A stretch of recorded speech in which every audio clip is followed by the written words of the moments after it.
There are two mistakes one can make along the road to truth, not going all the way and not starting. Kebenaran yang sudah kalian sadari tinggal dijalankan.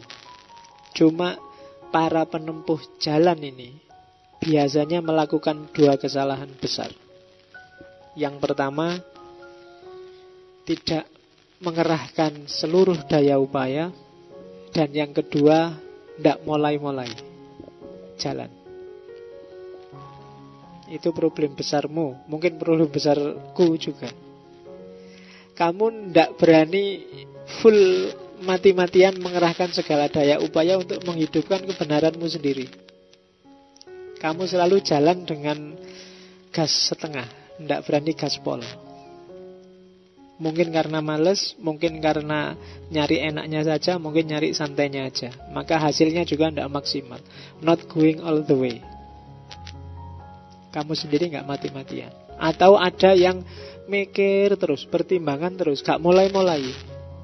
Wah, ini sudah mau ujian, ini enaknya tahajud, Senin Kemis puasa.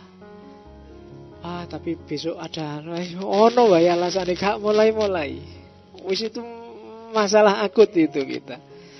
Ini pokoknya tak target ya, minggu ini bab 3 selesai wis. Gampang itu. Tapi begitu buka laptop ya kok langsung facebook.com. Terus capek Facebookan, nanti aja, kan masih minggu ini. Terus lama, ditambah minggu depan juga ndak apa-apa, nggak ada yang nyusu-nyusu kok tambah. Dan terus gitu, ndak mulai-mulai. Dan itu problemnya pejalan, para musafir. Maka kamu harus going all the way.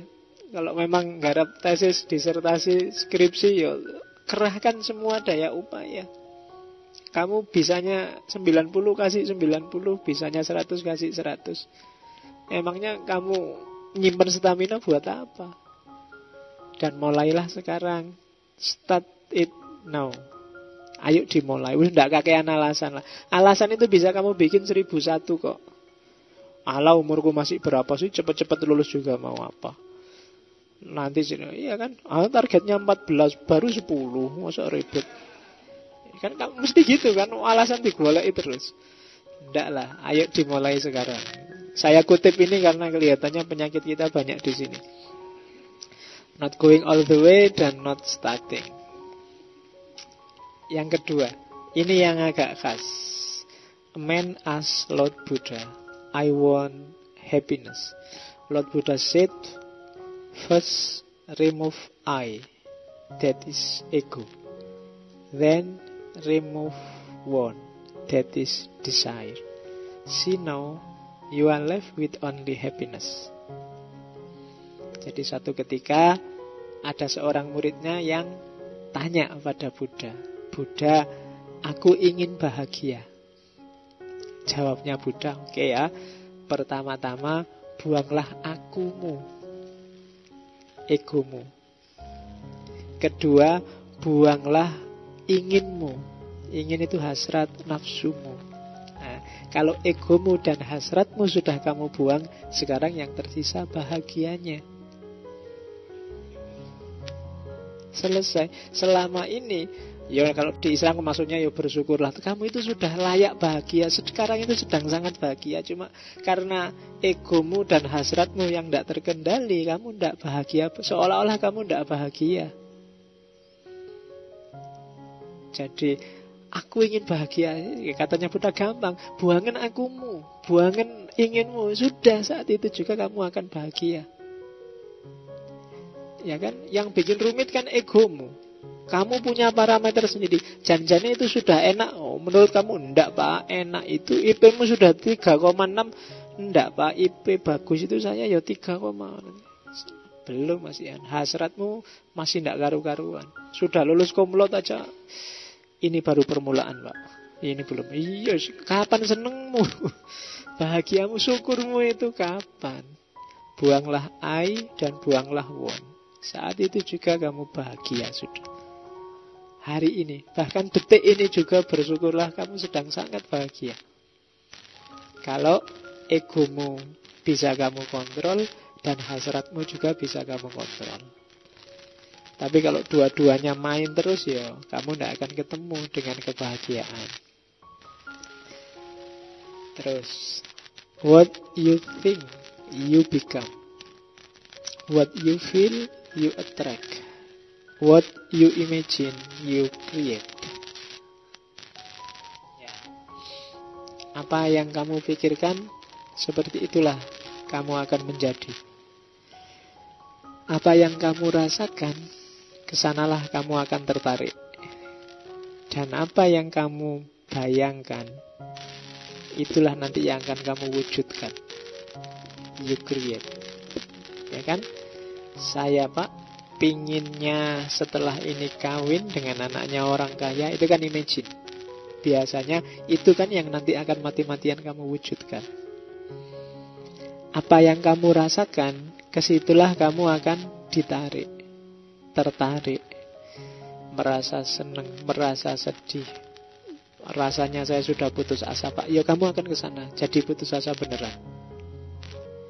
Nah, what you think, you become. Apa yang kamu pikirkan, kamu akan jadi seperti itu. Oh, itu masih banyak ya. Oke. Terus, do not dwell in the past, do not dream of the future, concentrate the mind on the present moment. Tidak usah terlalu banyak memori, membayang-bayangkan masa lalu. Jangan tinggal di dunia masa lalu.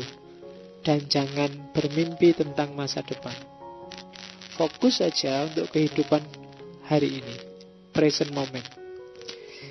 Masa lalu sudah lewat, masa depan belum jelas. Yang kamu hadapi masa kini. Itu nasihatnya Buddha.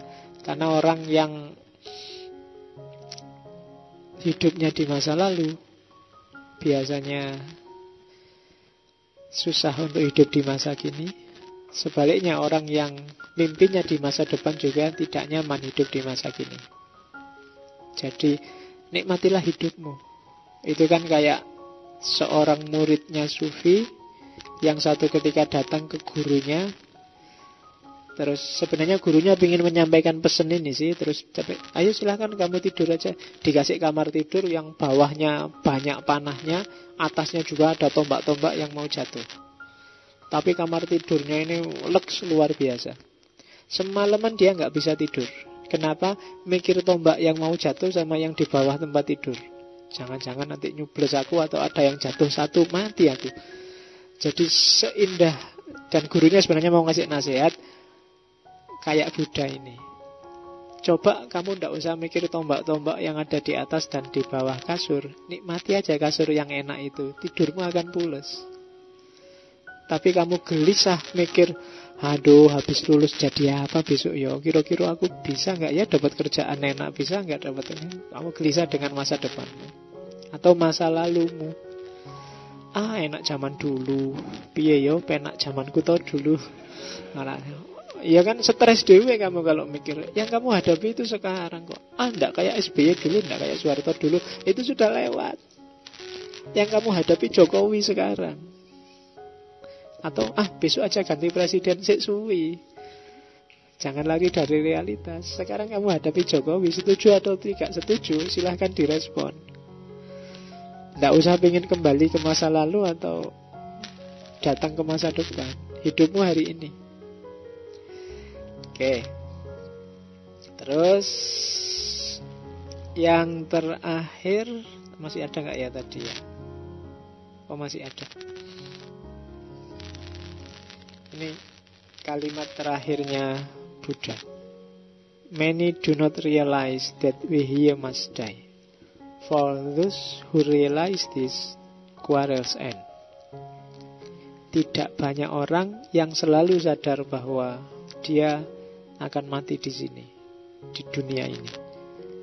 Bagi mereka yang sadar, quarrel ends. Wis ndak banyak ribut, nggak banyak debat, nggak banyak diskusi. Barang siapa yang masih suka debat, masih suka gegeran, masih suka diskusi, biasanya nggak sadar bahwa dia besok akan mati. Bagi mereka yang sadar mati, walah sudahlah ngapain sih seribut itu, sesumpek itu, ayo kita siap-siap besok mati loh. Itu maunya Buddha. Makanya katanya Nabi kan, nasihat paling baik itu mati. Jadi kalau kamu kok disuruh ceramah tiba-tiba nggak punya materi, cerita aja tentang Bapak Ibu, mari kita ingat mati. Iya, itu dahsyat. Makanya katanya Buddha, for those who realistic, quarrels end. Bagi yang penasaran semua ajarannya Buddha tadi, kalian bisa nyari setiap poin, carilah ayatnya, dan kalian akan ketemu. Mulai pikiran yang benar, ucapan yang benar, perilaku yang benar, semuanya bisa kalian cari ayatnya. Mungkin satu poin bisa lebih dari satu ayat. Itu antara lain yang dijadikan dasar oleh banyak peneliti bahwa siapa tahu Buddha itu nabi. Karena ajaran-ajarannya sangat nyambung dengan ayat-ayat Allah yang tidak kauniyah. Meskipun mungkin dia tidak punya kitab suci khusus yang dikenalkan ke dunia Islam, tapi ajaran-ajarannya sangat Islami. Oke, itu Buddhisme. Jadi paling tidak teman-teman yang ngaji filsafat malam ini punya gambaran kayak gitu loh gayanya Buddhisme.